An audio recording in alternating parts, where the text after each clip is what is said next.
नमस्ते दोस्तों, आज हम डिस्कस करने वाले हैं कि आखिर वो 7 कौन कौन से पॉइंट हैं जो अगर आप याद रखेंगे तो आपकी डिपेंडेंसी जो है, जो आप किसी पर डिपेंड रहते हैं या आप अपने फ्रेंड्स को बोलते हैं या कोई वेल नोन बंदा होता है जिनको थोड़ा बहुत फाइनेंस का नॉलेज होता है कि हमें आप बता दीजिए कि किस फंड में इन्वेस्ट करें।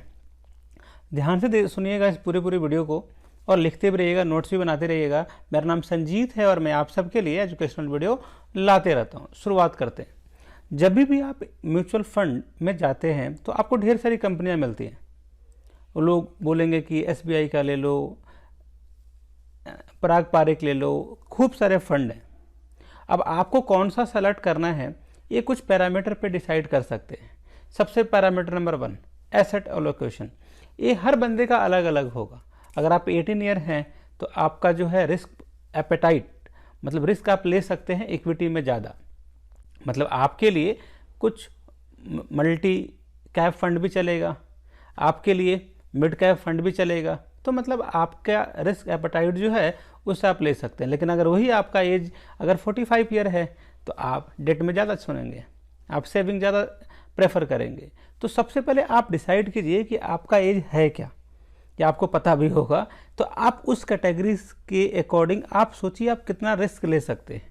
पॉइंट नंबर 1, मान लीजिए कि आपने इक्विटी में प्लान किया पैसे लगाने के लिए, तो आपके पास सबसे पहला ऑप्शन क्या है कि हमें एसेट एलोकेशन आपको पता चल गया, तो ये पॉइंट नंबर 1 आपका क्लियर हो गया। फिर इसके बाद आपको चेक करना है कि टॉप 10 फंड हाउस आप गूगल पर सर्च करेंगे कि जिसमें आप पैसे लगाने जा रहे हैं वो टॉप 10 फंड हाउस है या नहीं है। तो इससे फ़ायदा क्या होगा? फ़ायदा ये होगा कि ये जो कंपनियां हैं बड़ी कंपनियां होंगी, वेल एस्टेब्लिश्ड होंगे, उनका नाम होगा, उनका फेम होगा, उनका ब्रांड होगा। तो अपने नाम बचाने के लिए वो कभी बेकार वाले या रिस्क नहीं लेंगे, मतलब आपके पैसे के साथ खिलवाड़ नहीं होगा। पॉइंट नंबर 2 कि आपको पैसे को हमेशा ही टॉप फंड हाउस में लगाना है।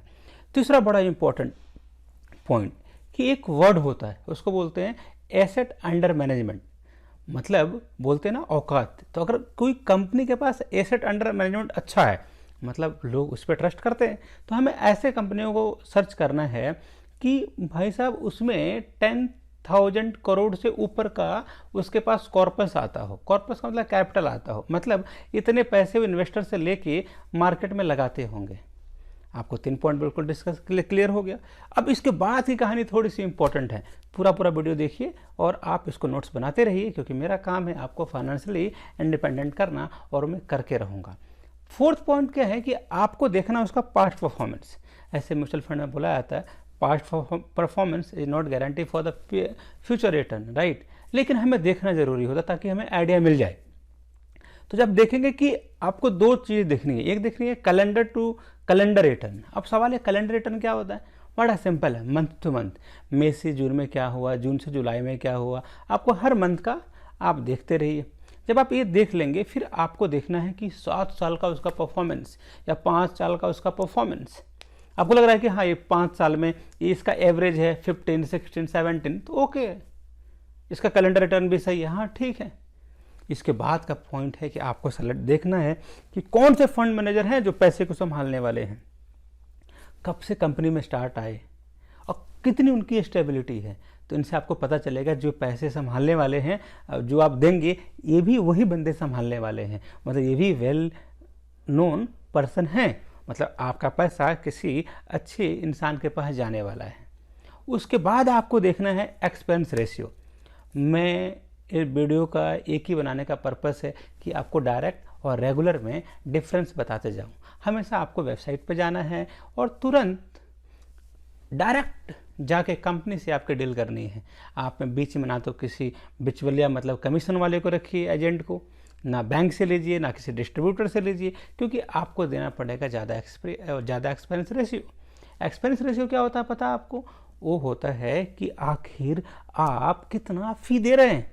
अगर एक्सपेंस रेशियो ज़्यादा होगा तो ज़्यादा फ़ी आपको देना पड़ेगा। आपकी जो अमाउंट है, आज भले 0.2 का डिफरेंस है, 0.3 का डिफरेंस होता है फ़ी में। अगर मान लीजिए कि डायरेक्ट का है 1.5 तो रेगुलर का हो जाएगा 1.8 भी हो सकता है, 2.2 भी हो सकता है। तो लेकिन आज आपको लग रहा है 2.3 कम है, 2.4 कम है, लेकिन जब लाखों करोड़ों में बात होगी तो यही 10-15 लाख रुपए निकल जाए।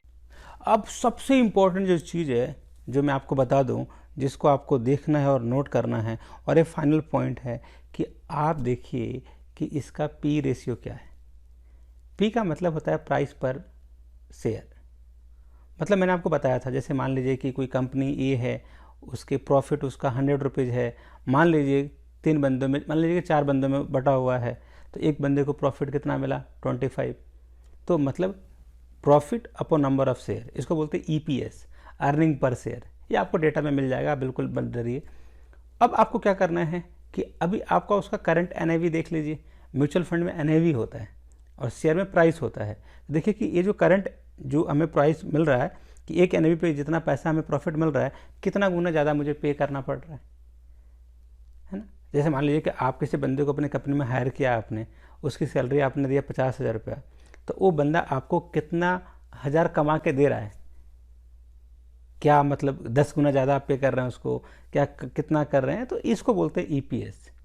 मतलब ईपीएस अगर ज़्यादा है मतलब कि देना पड़ रहा है कम, और प्रॉफिट ज़्यादा आ रहा है और प्राइस भी कम है, तो एक ये अंदाज़ा आप लगा सकते हैं। दूसरा सबसे इंपॉर्टेंट चीज़ है, उसको बोलते हैं अल्फ़ा। अल्फ़ा का मतलब क्या है कि रिस्क कम लिया, रिटर्न ज़्यादा दे दिया। तो अगर किसी भी म्यूचुअल फंड का अगर अल्फ़ा की वैल्यू ऊपर जाती है, बिल्कुल मस्त है, हम जा सकते हैं इसके साथ।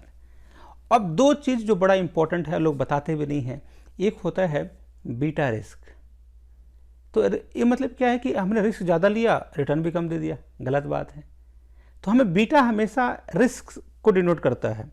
बीटा अगर कम है तो सही है, मतलब कंपनी ने रिस्क कम लिया और प्रॉफिट ज़्यादा दिया है, तो बीटा हमेशा कम होना चाहिए। बीटा है क्या, रिस्क पैरामीटर है।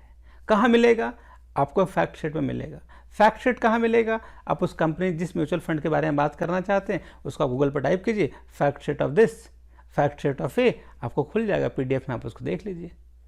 अब उसके बाद देखना है डाइवर्सिफिकेशन, क्या जहाँ पैसा लगाया है वो लार्ज कैप में कितना है, मिड कैप में कितना है, तो ये आपको दोनों चीज़ें देखना है। उसके बाद आप देखेंगे कि इसका स्टैंडर्ड डेविएशन कितना है। मान लीजिए मेरा बेंचमार्क है निफ्टी 50, तो निफ्टी 50 का जो बताया था बेंचमार्क क्या होता है, तो बेंचमार्क अगर आपको पता है तो अब एक ग्राफ देखेंगे कि जिस कंपनी के बारे में हम शेयर लेना चाहते हैं या उसका म्यूचुअल फंड लेना चाहते हैं, उसका बेंचमार्क इसके आसपास है कि नहीं है, या इसके नीचे है कि नहीं है। नीचे है निफ्टी से या सेंसेक्स से तो बड़ा अच्छा है। तो अब लास्ट में मैं आपको कंक्लूड करता हूँ। सबसे पहले आपको देखना है एसेट एलोकेशन, फिर आपको देखना है कि जिस कंपनी में आप पैसे लगा रहे हैं वो टॉप 10 म्यूचुअल फंड कंपनी होना ज़रूरी है। फिर लगाना है कि जिसमें आप इन्वेस्ट करने वाले हैं उसके पास कॉर्पस जो है मोर देन 10,000 करोड़ का होना चाहिए। फिर हमें देखना है कैलेंडर टू कैलेंडर रिटर्न, फिर देखना है हमें हिस्टोरिकल परफॉर्मेंस, फिर देखना है कि कौन है वो जो आपके पैसे को संभालने वाले, मतलब आपके फंड मैनेजर, उनकी स्टेबिलिटी क्या है आपको चेक करना है। फिर आपको चेक करना है कि आखिर एक्सपेंस रेशियो कितना है। फिर आपको चेक करना है कि उसकी अल्फ़ा की वैल्यू ज़्यादा है कि नहीं है। फिर आपको चेक करना है उसका बीटा का वैल्यू कम है कि नहीं है। फिर आपको देखना है कि उसका बीटा कम होना चाहिए, बीटा कम हो और स्टैंडर्ड डेविएशन कम हो, अल्फ़ा ज़्यादा हो, डाइवर्सिफिकेशन ज़्यादा हो। तो इस 7 पॉइंट को आपको याद रख लेना है। अगर आप नए हैं, आपके लिए प्लेलिस्ट बनाया गया इस चैनल पे जो कि फ्री ऑफ कॉस्ट है, आपसे 1 रुपया नहीं लिया जाएगा। आप उसको देखिए, नोट्स बनाइए, कुछ भी आपका सवाल है कमेंट कीजिए।